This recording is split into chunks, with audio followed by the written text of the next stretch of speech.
자, 여러분 안녕하세요. DK입니다. 오늘은 한국 GM 쉐보레의 명작이죠. 프로젝트명 J300 쉐보레 크루즈에 대해서 주행 리뷰를 간단하게 하겠습니다.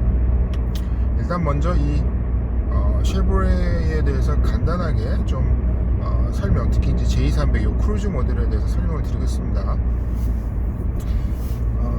과거 이제 GM 대우였죠.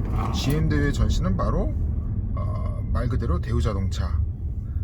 결국 대우자동차가 대우그룹이 대우자동차 때문에 IMF 때 몰락을 하면서 비운의 삼총사, 즉 라세띠 그리고 레간자 그리고 또 하나 있었죠. 갑자기 생각이 안 나네요. 또 작은 라세띠 준중형보다 더 작은 모델이 하나 있었습니다.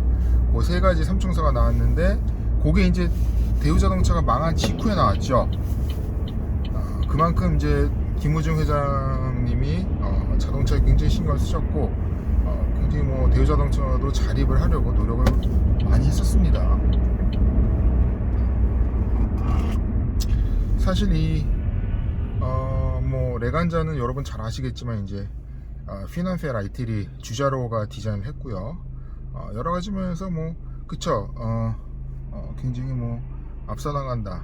에스페로도 마찬가지죠. 그래서 뭐 주자로가 디자인을 하고 여러 가지로 이제 좀 파워트레인은 좀 무겁고 차가 좀 무겁다. 그러지만 어쨌든 이 디자인만큼은 현대차, 현기차보다는 앞서 나갔던 게 사실입니다. 어쨌든 각설하고 이렇게 이제 뭐 비운의 회사긴 하지만 GM이 약 5천억에 인수를 합니다. GM이 거의 헐값에 인수를 하죠. 그 인수 대상은 바로 창원 공장, 그리고 군산 공장, 그리고 부평 공장이 있습니다. 부평 공장은 1공장, 2공장이 있었고요. 지금도 있고요. 그리고 각각 생산하는 차종이 다르죠. 창원 공장에서는 이 스파크 M300 그리고 현재는 M400를 생산을 하고 군산 공장은 바로 J300 이 크루즈와 파생 모델인 뭐 J30라든지 뭐 올란도라든지 아니면 뭐 크루즈 해치백 크루즈 5라든지 이런 걸 생산하다가 결국에는 그 비운의 공장이 돼버렸죠. 결국은 청산을 하고 현재 지금 전기차 회사에 매각을 했죠. 그리고 부평 공장도 마찬가지예요. 부평 공장도 말리부랑 뭐 트랙스 그리고 블레이드 이렇게 세 가지 차종을 생산을 했는데 워낙 안 팔리다 보니까 특히 말리부는 단종을 하고 더 이상 차세대 모델을 생산할 계획이 없죠. 그래서 그 구중 공장 하나를 폐쇄하기로 결정을 했습니다. 자, 어쨌든 이 크루즈의 중흥기, 그러니까 GM 대우의 중흥기는 바로 이 크루즈가 한창 잘 팔릴 때죠. 이 크루즈란 모델은 원래는 이제 라세티 프리미어라고 나왔죠. GM 대우 시절에 라세티 프리미어라는 이제 명칭으로 나오고 그 전에 이제 라세티라는 차종이 있었고요. 그 삼총사 중에 하나가 생각났네요. 라노스였죠. 라노스, 라세티 그리고 이제 레간자 삼총사였습니다. 자, 그래서 이 크루즈는 사실 굉장히 전략적으로 쉐보레에서 월드카 모델로 신경을 썼던 차종입니다. 참고로 이 쉐보레 같은 경우는 생산기지가 유럽 같은 경우는 이제 독일의 오펠이라고 하죠. 오펠이라는 브랜드로 팔고요. 영국에는 벅스홀이라는 브랜드로 팔았습니다. 그리고 호주에는 이제 홀덴이라는 브랜드로 팔았죠. 그렇게 대중성 있는 대중적인 브랜드였죠. 뭐 여기다가 이제 조금 이제 올드스쿨로 가면 올스모빌이라는 이제 브랜드도 있었고요. 뭐 폰티악도 있고 뭐 예전에 세턴이라는 브랜드 나오고 그래 다 이제 뭐 정리를 하고 그리고 이제 좀 하이엔드로 가면 이제 뷰익 그렇죠. 뭐 캐딜락 이런 이제 라인업이 있었죠. 자, 뭐 우리로 치면 뭐 제네시스, 현대 제네시스라고 생각하면 되겠고요. 아니면 뭐 독일, 아니면 일본의 뭐 혼다의 아큐라, 뭐 아니면 닛산의 인피니티, 도요타의 뭐 렉서스라고 비교해도 되겠습니다. 어쨌든 간에 이 이제 크루즈라는 게 원래 라세티 프리머로 나오다가 이제 GM 대회에서 사명을 GM 코리아, 영문으로는 GM 코리아, 그리고 한국명으로는 한국 GM으로 바뀌게 됩니다. 그래서 한국 GM 또는 GM 코리아. 그러면서 이제 당연히 월드카 모델인 이 J300 크루즈 같은 경우는 이제 말 그대로 쉐보레 크루즈로 바뀌죠. 뭐 말 그대로 그냥 겉에 그냥 보타이 브랜드, 그다음에 뭐 브랜드 문양, 그다음에 저 레터링만 바뀝니다. 뭐 내용 구성은 똑같죠. 이 차는 애초에 독일에서 생산을 할 때 독일에서 이제 그 영국 R&D 센터 오펠에서 이제 만들었어요. 연구 개발을 하고 여기서 이제 독일에서 이제 성공적으로 다 런칭을 하고 단지 생산은 이제 여러 거점 뭐 미국에서도 나오고 한국에서도 나오고 이렇게 됐죠. 말 그대로 M300 스파크의 본거지는 우리나라입니다. 우리나라에서 생산을 연구 개발을 R&D를 주도를 하고 우리나라에서 그걸 다 만든 다음에 세계 미국에서도 생산이 되고 우리나라에서 생산되고 인도에서도 생산되고 이런 식으로 나왔었죠. 자, 그래서 이제 그래서 한국이 굉장히 소형차에 대한 경쟁력이 있다.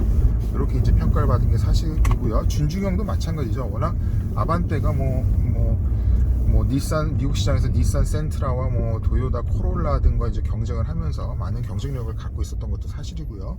그래서 어찌 됐든 간에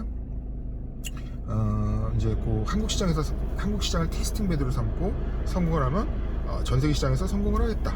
이런 이제 관점으로 접근을 했던 것 같아요. 그래서 이 차의 특징을 보면 독일에서 나온 차인 듯 정말 그 혈통을 이어받아서 굉장히 차가 무겁습니다. 문짝도 두껍고요. 여러 가지 이제 세이프티에 신경을 쓴 것도 사실이고, 차가 이제 밸런스를 잡기 위해서 안정적인 이제 주행 성능을 잡기 위해서 뭐 서스펜션도 굉장히 딱딱해요. 그래서 이제 승차감 면에서 많이 떨어지죠. 하지만 안전성과 안정성은 준중형급에서는 톱입니다.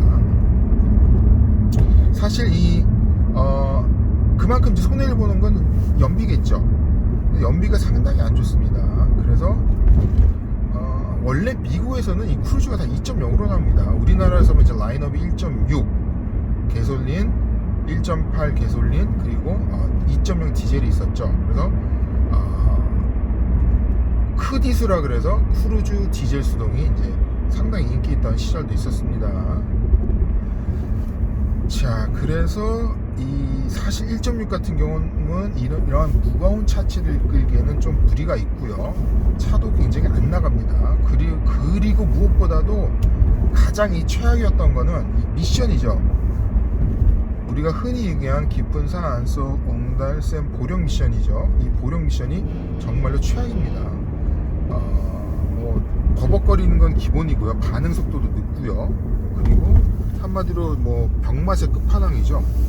그래서 이 보령 미션이 하지만 이제 우리가 이제 흔히 얘기한 이제 업그레이드를 실시하고 이제 계속되는 R&D를 통해서 개선이 됐죠. 그래서 개선품이 뭐 젠2 미션이다, 젠3 미션이다 이렇게 나온 명칭 들어보셨을 겁니다. 그래서 크루즈에는 이제 젠2, 젠3 미션이 들어갔고요. 근데 이제 이게 꼭 미션만의 문제는 아니에요. 1.6 같은 경우는 워낙 힘이 없기 때문에 이 엔진이랑도 궁합이 안 맞아요. 그래서 만약에 개솔린을 타겠다 그러면 크루즈는 1.8이 정답입니다. 자, 그래서 어쨌든 연비면에서도 뭐 동급인 뭐 기아 뭐 포르테나 K3나 뭐 현대 아반떼보다는 손해를 보고요. 하지만 뭐 고속에서의 안정성은 제일 좋은 것 같습니다. 가벼운 맛은 없죠. 그 중요한 맛도 있고 상당히 나름 경쟁사에 비해서도 이 옵션 같은 것도 훌륭해요. 탑 트림 같은 경우는 뭐 엉따, 뭐 기본적인 일체형 하이패스, 그리고 풀 오토 에어컨, 그리고 이제 전동 접이식 사이드 미러, 그 당시에는 뭐 굉장히 준수한 편이죠.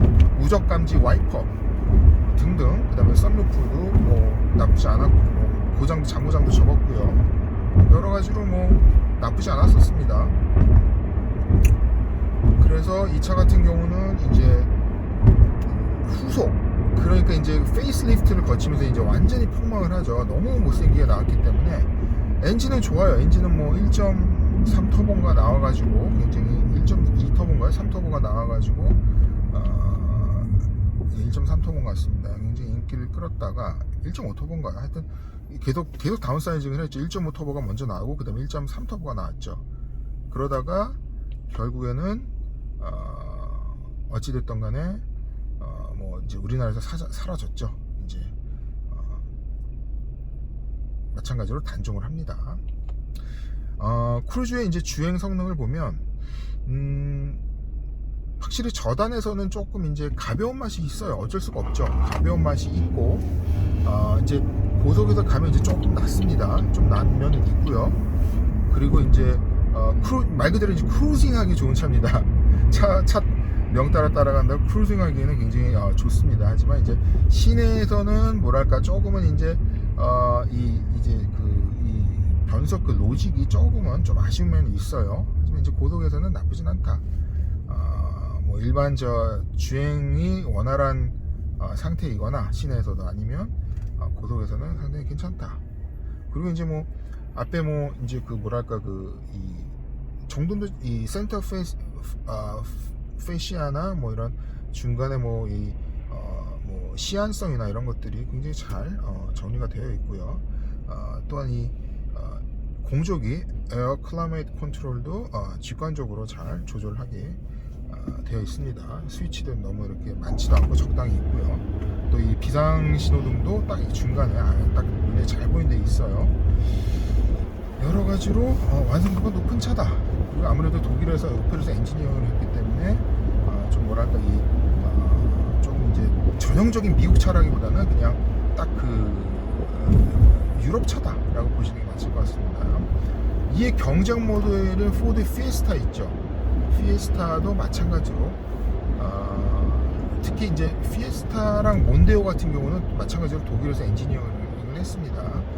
포드 유럽에서 했기 때문에 그거는 뭐 예전에 이제 한국에서도 선전을 할 때 영업소에서 독일 차다 뭐 이런 식으로 선전했던 기억이 있습니다. 나쁘진 않죠.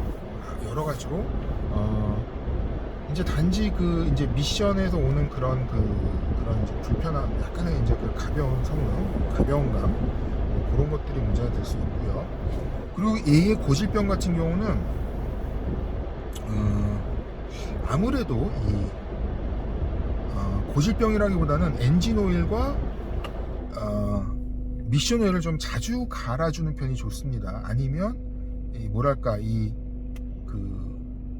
상당히 누유 후에 이제 그걸 이제 잘 안 하다 보면 이제 누유가 발생할 가능성이 커요. 그래서 고질병으로 이제 누유가 있고요. 그 다음에 이제 그런 이제 모르겠어요. 이제 고무 이제 이런 들어가는 이제 실링이라든지 이런 것들이 좀 약해서 그런지 모르겠는데 누유가 좀 많이 있는 편인데 어쨌든 그걸 예방을 하려면 좀 자주 갈아줘야 된다. 이제 자주 갈아줘야 된다. 요런 이제 그런 이렇게 하면 예방이 될 것 같습니다. 전반적으로 이 스티어링 휠 1.6 같은 경우는 이제 유압식이 나옵니다. HPS죠. 유압식이 나온 반면에 요 1.8 같은 경우는 현재 저는 이제 1.8을 몰고 있습니다. 1.8 같은 경우는 ZF사의 비싼 MDPS 이제 EPS입니다. 훨씬 더 뭐랄까 이게 좋습니다. 조작감도 그러니까 독일에서 초창기 현대 MDPS는 별로 안 좋지만 얘 같은 경우는 뭐 약간 숙련도가 있고 완성미가 있는 ZF사라서 그런지 모르겠지만 상당히 이질감이 덜합니다. 이게 단가도 굉장히 비싼 걸로 알고 있어요. 한번 고장이 나면 정말 엄청 비싸지만 사실상 고장이 그렇게 많이 있는 제가 고장 났다는 얘기는 뭐 들어본 적이 없어요. 이 크루즈 같은 경우는 이제 군산 공장 GM 대회 지금 없어진 군산 공장에서 이제 생산된 제품입니다.